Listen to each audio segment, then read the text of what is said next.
I think what's really good with The Invisible Man with Leigh Whannell is that he develops themes with The Invisible Man. You know, it is a monster movie, but it's also a theme about domestic abuse, about an abusive husband going for his ex-wife, while it's also an Invisible Man movie, and I thought that's a really unique take they took with it. This movie kind of does something similar.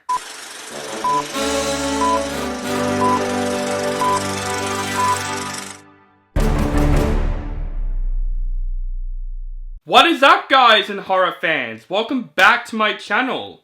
This is OCD Movie Reviews. My name is On the Brinkat, and today I'm going to review the very first horror film that came out this year, and this is in my top 20 most anticipated films of 2025. Today I'm going to review Wolfman. This movie is directed by Leigh Whannell, who directed Insidious Chapter 3, Upgrade, and The Invisible Man, and this movie stars Christopher Abbott, Julia Garner, and Miranda Firth. A family at a remote family house is attacked by an unseen animal, but as the night stretches on, the father begins to transform into something unrecognizable. So, this is the first horror film that came out this year. Now, Leigh Whannell. This is one of the biggest things I was anticipating about this film because I like this director. I think he's a very underrated director. He first gets involved with the Soul franchise and the Insidious franchise. He directed Insidious Chapter 3, which I find very underrated. He also directed one of the most underrated action films of the last decade, which is Upgrade. That film was completely badass. If you're fans of action films, definitely check out that film. I thought that film is the best Venom film that isn't a Venom film. Like, everyone says that, I agree. I think Upgrade is the best Venom film that isn't a Venom film. I thought that film was great. But of course, everyone now knows him from The Invisible Man, which is one of my favorite movies of one of the worst years in films ever, 2020. I thought that movie tackles on the monster genre very well, but also put in a really good modern era. So that's what I was anticipating for Wolfman. He's directing another monster film, putting it into a modern era. I thought the trailers really do impress me. I thought the filmmaking standpoints from the trailers, it looks really good. And this is coming from a guy that has not seen much Wolfman movies. I haven't seen the Classics 40s film. I know, a lot of people say it's a total monster classic. I haven't seen it, but I have seen the 2010s Wolfman movie, which of course, everyone would agree, it's a piece of shit. So I was interested in this film. And yes, this film is very mixed. Some people like this film, some people didn't like this film. I'm going to be completely honest here. I'm going to be one of these people that's kind of defending this film. Now, do I think this is a step down from The Invisible Man? Absolutely. This film could have been much better.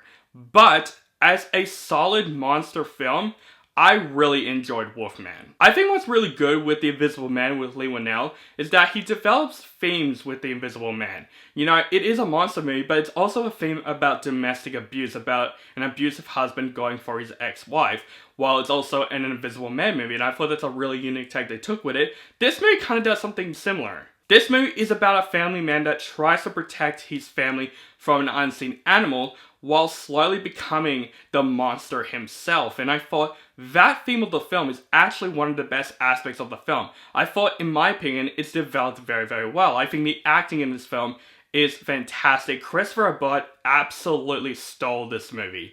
He is phenomenal in this film because you can tell that he is a father that has a very troubled past, that tries to not be like his dad from the past, trying to protect his daughter and wife from a thing that's happening, while slowly after being bitten by animals, slowly turning into the Wolfman himself.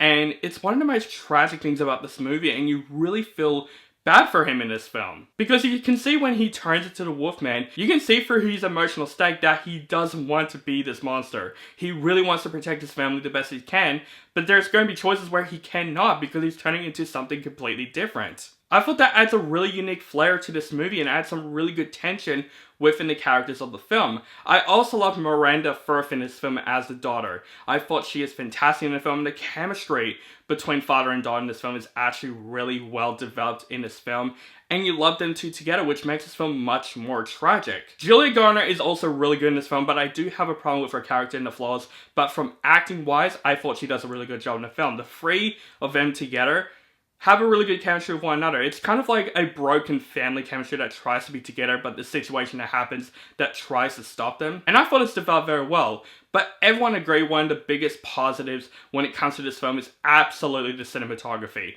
The look of Wolfman looks absolutely fantastic. There are some beautiful camera shots in this film. Leigh Whannell knows how to make atmosphere in films, and he definitely did it here really well. But also the sound design of this film is fantastic. This is also a buddy horror film out of certain elements, and when you hear sounds of like bones crackling and all that stuff, you definitely feel very intense inside. It's very well developed. I think the sound design is some of the best that I have seen this year so far.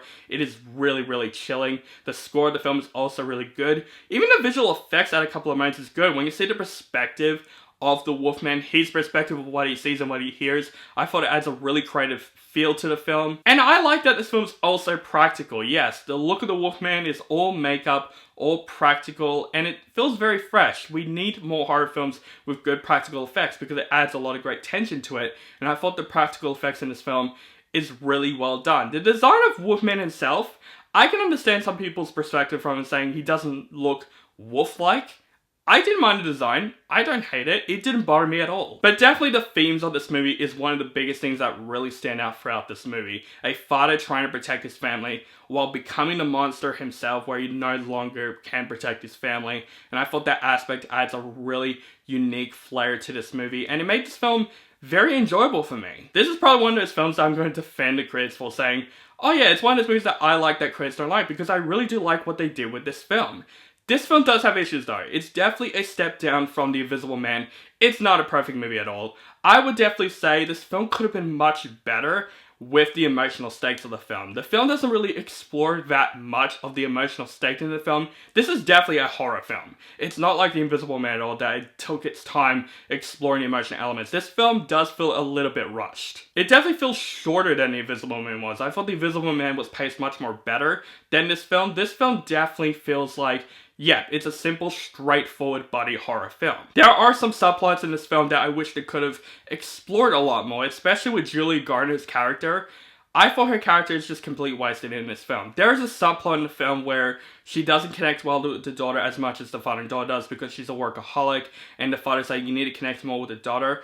And that's just nowhere to be seen in the film. Yes, throughout the finale of the film, she connects with the daughter just a bit, but there's not a single moment where it's like, oh, I just want to talk to the daughter and explain why I'm not there for her and all that stuff and trying to connect with the daughter again. There's nothing like that in the film, and I wish they could have explored that a lot more. And even the emotional stakes in the film, like I said, it could have been much better. And especially when it comes to the ending of this film, the way the film ended, I thought it's really freaking rushed. It's like a thing happens and the film just ends. There's no epilogue when it comes to this film. But overall, guys, I enjoyed Wolfman. I'm going to be one of those people that kind of defends this film. Is this a step down from The Invisible Man? Absolutely. This film could have been much better, especially when it comes to the emotional stakes and some of the side plots of the film. But as a solid monster film about a father that tries to protect his family while also turning into a monster himself, I thought it adds a really tragic and unique flair with this movie. The cinematography is great, the sound mixing is incredible, the body horror aspect is also really good in the film. This movie has some brutal scenes. It's definitely a pretty intense one location type film, but I would say it could have been better when it comes to some of the side plots and all that stuff. But, like I said, for a unique, simple monster movie, I thought Wolfman did it for me, and Leigh Whannell definitely did it again with this movie. I know some people are going to be very mixed by this film, some people might disagree with me. To me, I enjoyed Wolfman. I enjoyed the way it was. I gotta say, for Wolfman, definitely go see this film at a matinee price. I do think this is a step down from Invisible Man though. This movie could have been better, but I still enjoyed this film for what it was as a solid monster film. So guys, that is my review for Wolfman. Let me know what you think of this film in the comments below. Do you like the film, hate the film, or you thought it's okay? Just let me know in the comments below. And what is your favorite Universal monster film of all time? Let me know that also in the comments below. Make sure you guys follow me on social media links down below. Keep contact with me, and make sure you guys subscribe to my channel for my latest movie reviews and other movie related content. Thank you guys so much for watching, and have a nice day.